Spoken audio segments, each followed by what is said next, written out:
Keluarga mendiang Kenza Walewangko, mahasiswa UKI yang tewas di lingkungan kampus, tak menerima hasil penyelidikan polisi yang menyebut tidak ada unsur tindak pidana. Lalu benarkah hasil penyelidikan Polres Jakarta Timur bertentangan dengan fakta-fakta sebenarnya? Kita akan membahasnya bersama dengan ayah Kenza Walewangko, Eben Haizar Walewangko, dan Komisioner Komisi Kepolisian Nasional, Muhammad Hoirul Anam. Kami juga sudah mengundang Kapolres Jakarta Timur, Kombes Pol Nicholas Ari Lilipali. Namun yang bersangkutan tidak bisa bergabung dalam diskusi kali ini karena ada kegiatan yang sudah terjadwal. Pak Eben, Pak Anam, selamat malam. Ya, selamat malam. Ya, terima kasih atas waktunya bersama kami. Saya langsung ke Pak Eben. Pak Eben, turut berduka cita untuk keluarga Kenza. Semoga keluarga diberikan kekuatan dan ketabahan, Pak Eben. Pak Eben, saya langsung bertanya, Polres Jakarta Timur menyatakan tidak ada unsur pidana dalam meninggalnya Kenza. Kenapa kemudian hasil ini tidak bisa diterima oleh pihak keluarga, Pak Eben? Baik, ada beberapa poin yang kami rasa hasil daripada penyelidikan Polres Jakarta Timur ini tidak mengacu dengan prinsip berkeadilan. Yang pertama adalah adanya dugaan penyelidikan tidak profesional dan tidak transparan. Masalahnya penyelidikan kasus dilakukan lambat, tidak terbuka, dan ada dugaan penghilangan fakta serta penyimpangan keterangan saksi. Dasar hukumnya adalah Undang-Undang Nomor 2 Tahun 2002 tentang Kepolisian Negara Republik Indonesia.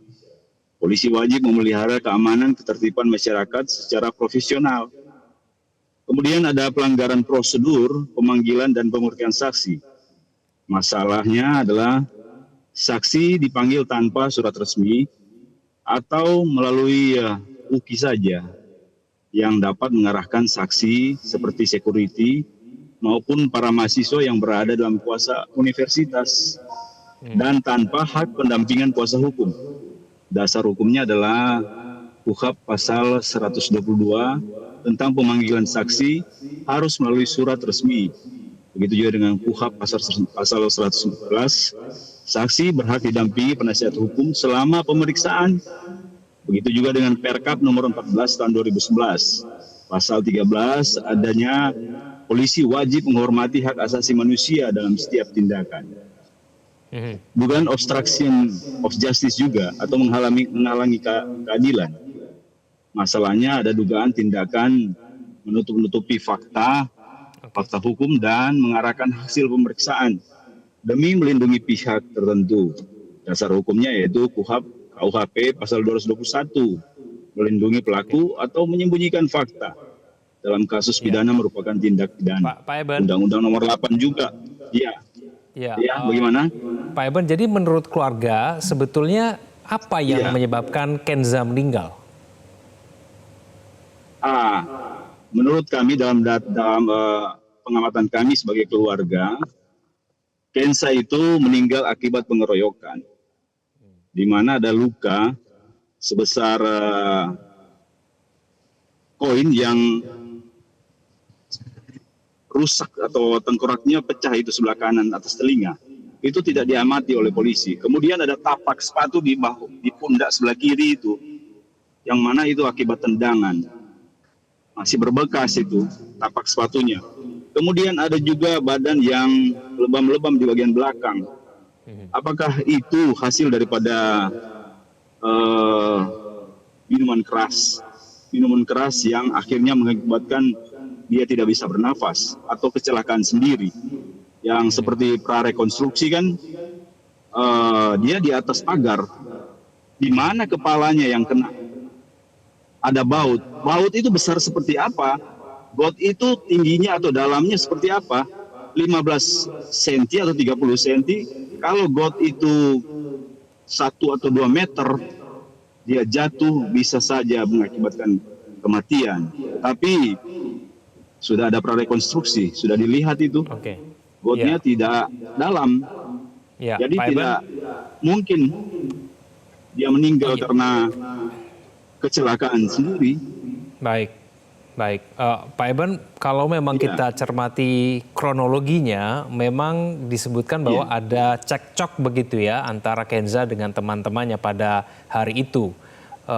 Apakah memang kepolisian sudah memeriksa teman-temannya yang terlibat cekcok itu yang mungkin diduga juga melakukan pengeroyokan itu? Saya rasa itu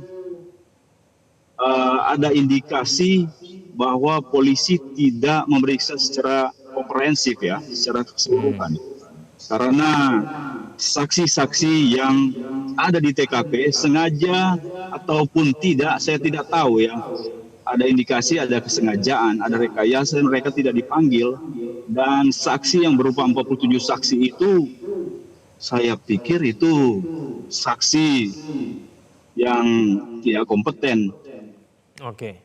Karena sebagian besar ke Pak itu Anam, tidak ada di tempat. Pak Iban, saya lanjutkan pertanyaan saya. Pak Iban, tadi Anda menyebutkan diduga polisi Polres Jakarta Timur dalam hal ini melindungi pihak-pihak tertentu.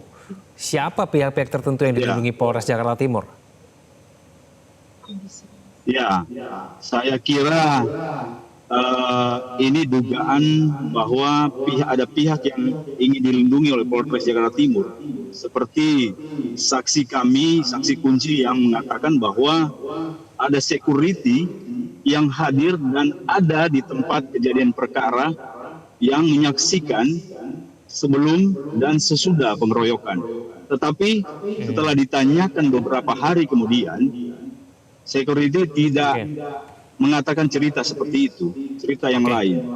Dan seperti kita ketahui bersama bahwa 2 hari sesudah musibah itu, di tanggal 7, belum ada penyelidikan. Dan Kapolres sudah mengatakan bahwa ini adalah kecelakaan. Sudah mengambil kesimpulan kecelakaan. Oke, baik. Saya ke Pak Anam ya. Pak Anam, kalau misalnya memang polisi mengabaikan peristiwa sebelum terjadinya kemudian akhirnya mendiang Kenza ini terjatuh di sungai begitu, apakah artinya memang polisi melakukan pelanggaran di sini, Pak Anam? Bukan di sungai, Pak. Di got itu, di got kecil. Baik. Mohon maaf. Iya, got kecil. Ya. Pak Anam, silakan. Ya, pertama-tama kami mengucapkan bela sungkawa yang mendalam. Terima kasih, Pak. Semoga peristiwanya terang benderang, keadilan bisa ditegakkan. Nah, kalau pertanyaannya tadi, kita tidak tahu persis ya apa yang menjadi latar belakang kesimpulan dari penyidik.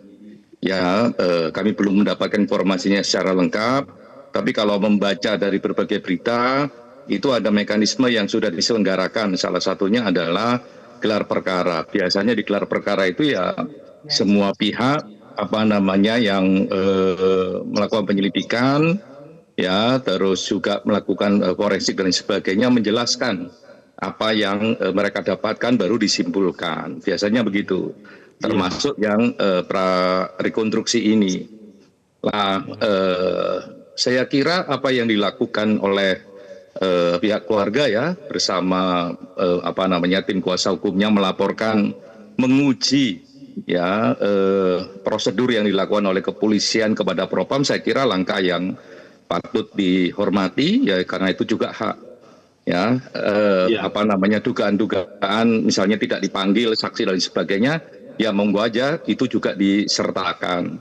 Nah, saya kira tidak hanya di Propam, kalau boleh ngasih saran ya, karena Propam itu kan ujungnya cuma perilaku secara umum.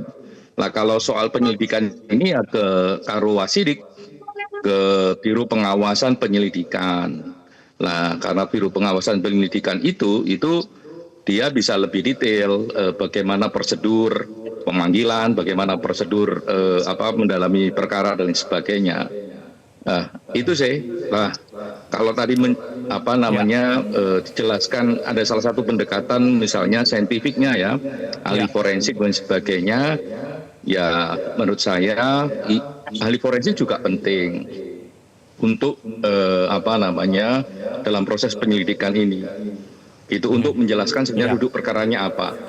Kan ini kan banyak informasi ya, apakah ini penganiayaan yang mengakibatkan meninggalnya orang, ataukah nggak ada penganiayaan dan sebagainya, ataukah ada penganiayaan tapi tidak sampai mengakibatkan hilangnya nyawa misalnya begitu. Nah, proses penghentian penyelidikan ini kan prosesnya penyelidikan ke penyidikan yang dihentikan. Kalau tadi mendengarkan cuplikan pengumuman ya dari Pak Kapolres, saya kira asalkan ada bukti-bukti yang cukup, ada saksi-saksi yang juga bisa menguatkan, ini bisa dibuka kembali.